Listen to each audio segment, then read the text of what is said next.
mis un temps très long pour m'habituer à ma fonction de ministre. Et en fait, je ne m'y suis jamais habitué. Et là, maintenant que je me vois docteur, c'est ma femme qui va être contente. Mais je lui épargnerai de m'appeler docteur.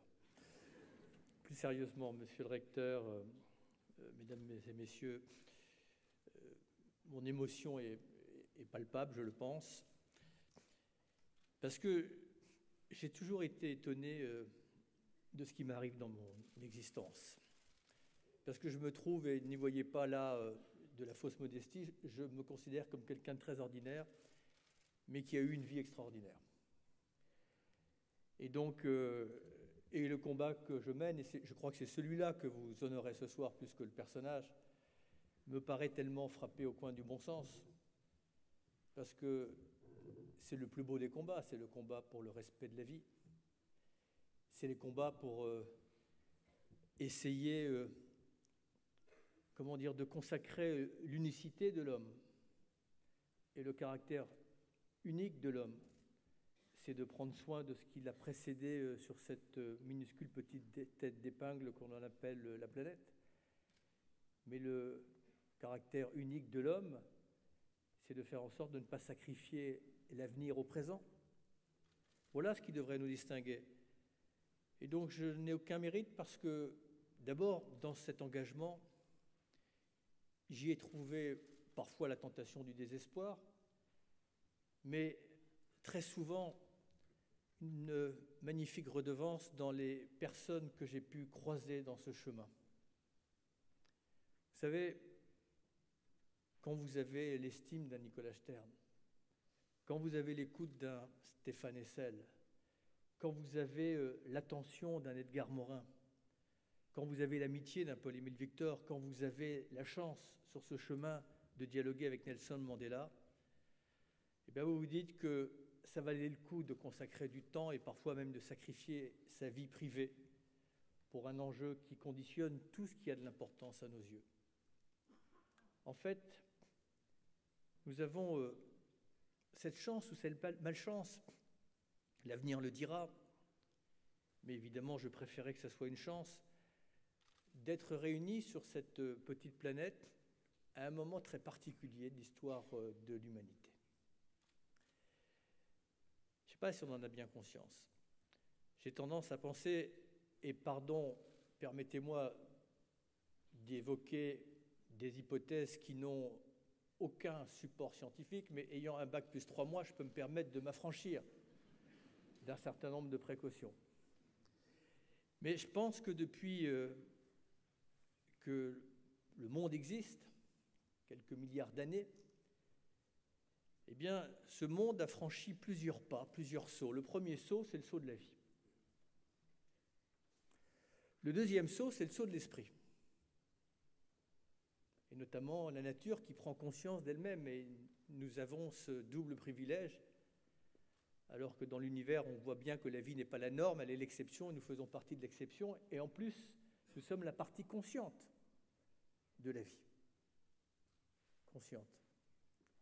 Et c'est bien là où on doit opérer le troisième saut. Que faire de cette conscience? Qu'avons-nous fait de cette conscience? Et donc le troisième saut, c'est le saut du sens.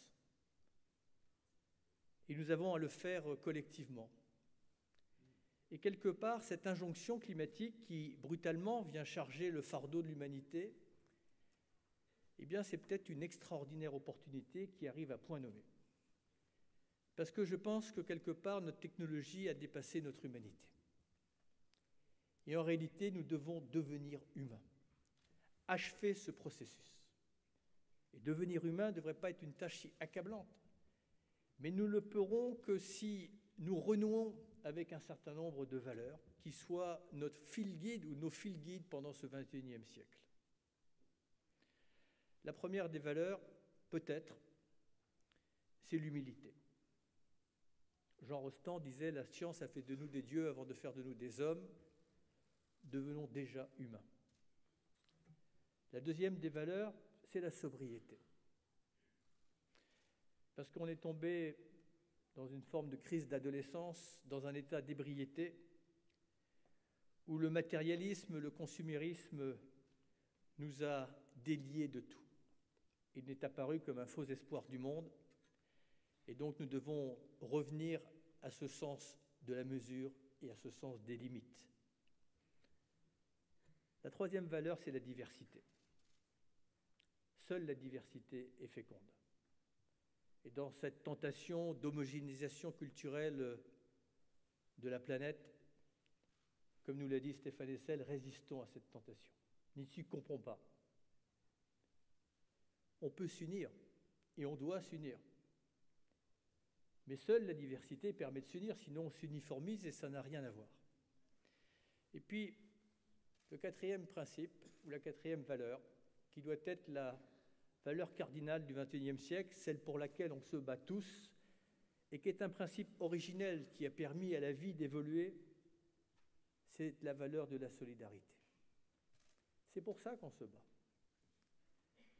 Et la solidarité, permettez-moi de vous le dire, on peut l'appréhender sur un plan éthique, sur un plan moral, mais qui serais-je ici, bien que je sois maintenant docteur honoris causa, pour me permettre de vous faire de la morale.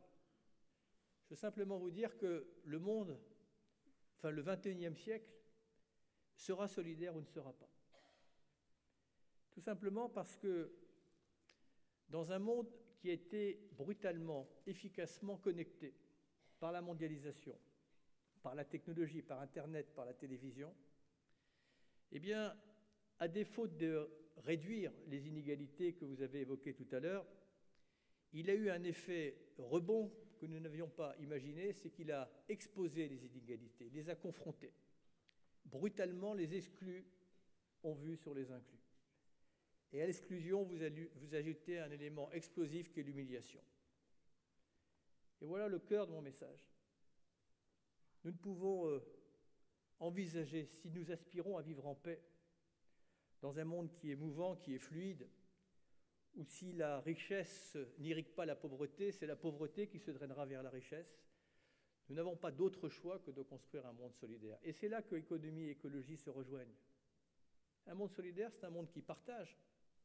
Mais pour partager, encore faut-il ne pas dilapider, encore faut-il revenir à l'essence du mot économie. Et c'est là qu'il faut protéger le substrat de l'économie. Voilà ce que je voulais dire en regardant Nicolas Stern et en étant très fier de partager ce moment avec lui, bien entendu. Mais j'en profite aussi à distance de le partager avec cette jeune fille, Greta Thunberg, que je regrette de ne pas avoir rencontrée, mais je sais qu'elle est de l'autre côté de l'Atlantique pour de très bonnes raisons. En entendant quelques commentaires sur Greta Thunberg, je me demande qui est vraiment autiste.